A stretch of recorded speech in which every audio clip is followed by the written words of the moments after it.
habitacionais. Mas espera aí, não era para acabar a favela, porque a favela é um enorme problema de questão social, de lugar desqualificado, então você tira, desterritorializa ela do lugar onde ela está, você joga, você produz a casa, você enfia a pessoa lá dentro da casa, né? Subsidiado pelo Estado, é um modelo como Minha Casa Minha Vida, a construtora produz, né? E você compra, né? E a minha tese, depois de ter visitado o Chile, é o seguinte, que o subsídio do Estado para as pessoas comprarem é porque se elas tivessem que comprar do próprio bolso, elas nunca iam comprar aquela porcaria. Então, o subsídio, na verdade, é um subsídio para que você compre a porcaria do produto que está sendo ofertado pelo mercado. Sem o que isso não vai acontecer, né? Então, aqui esses exemplos, né? Acho que a pergunta se pode fazer cidade, bairro, convivência, arquitetura. Rapidamente o caso do México, que também fez um programa absolutamente similar ao Chile, um pouco posteriormente, né? Também a imagem, só para trazer para vocês, né, as imagens da produção habitacional que está acontecendo na periferia, nas periferias das cidades mexicanas hoje, né? Gente, eu juro que eu não usei o Photoshop. Né? Isso é só. E a última notícia, pode explicar, é que agora no Chile a solução final já começaram a demolir, ter que demolir esses conjuntos que foram produzidos nesse padrão e com um problema seríssimo do que fazer com eles nesse momento, né? Eu trouxe essas imagens porque, para a gente concluir, por que esses conjuntos e essa lógica tem essa configuração arquitetônica e urbanística? Foi essa a pergunta que eu lancei. Gente, será que deu um problema, uma crise criativa em todos os engenheiros e arquitetos simultaneamente? Evidentemente que não. E aí nós vamos ter que bem claramente examinar por que a financiarização da produção de moradia impõe uma arquitetura de quinta categoria. Porque, na verdade, a sua lógica está na lógica de valorização do investimento financeiro. O centro, a missão é essa.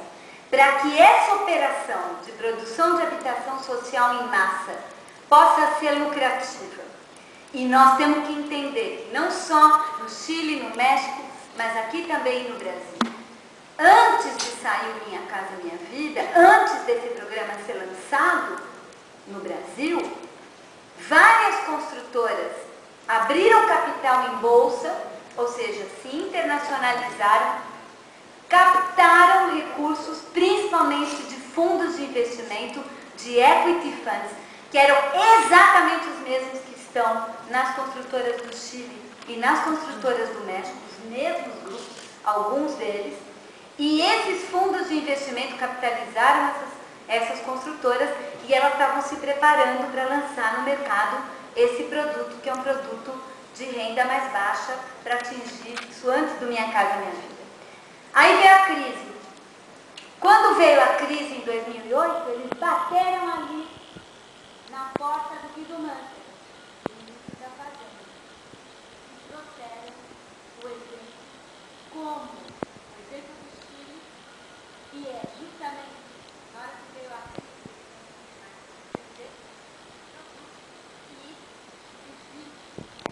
que é a base do programa do Minha Casa Minha Vida, o subsídio público, ele foi fundamental para viabilizar a continuação de operação dessas empresas, e elas até se surpreenderam, porque elas só estavam preparadas para produzir 230 mil unidades, mas o governo falou, não, queremos 1 milhão. 1 milhão para começar, né? E, evidentemente, no Brasil, isso foi feito no momento como uma atitude keynesiana, uma política econômica contracíclica para evitar a crise econômica, para gerar emprego, para gerar renda, para rodar o capital. Só que tem um pequeno detalhe. Nós não estamos falando de produção de camiseta, lápis, televisão, coisas que você pode, enfim, comprar e mais ou menos colocar em qualquer lugar. Nós estamos falando de produção de cidade. E nós estamos falando de direito à moradia. E essa visão é uma visão que tem um pressuposto diametralmente oposto ao do direito à moradia. E eu quero concluir dizendo que nós estamos vivendo no Brasil, contraditoriamente, um momento muito importante, grande, de crescimento econômico, de distribuição de renda, de entrada na possibilidade de consumo de setores que nunca puderam ter acesso à compra de bens. Então, um movimento super positivo de crescimento econômico no país.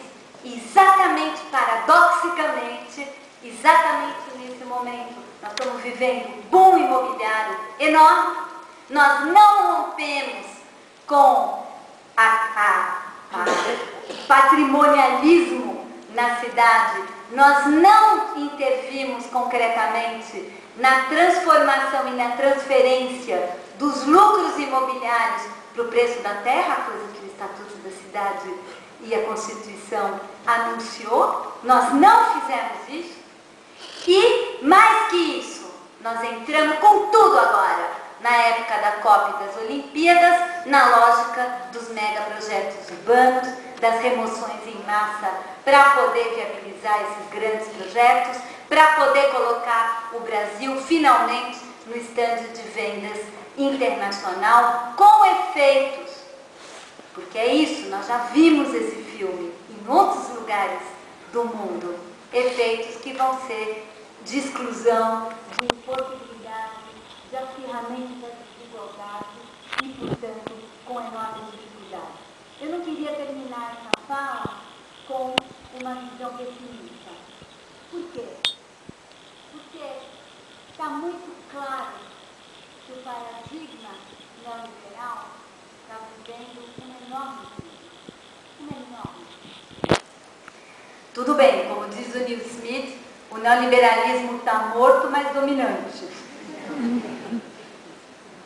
Mas o que nós estamos vendo em todos os lugares do mundo são as vozes, né? Nas ruas da Espanha, nas ruas da Grécia, nas ruas de Portugal, no mundo inteiro, nós estamos vendo as vozes, depois de 10, 20 anos de lobotomia, dizendo, não, esse sonho de consumo para todos é uma mentira.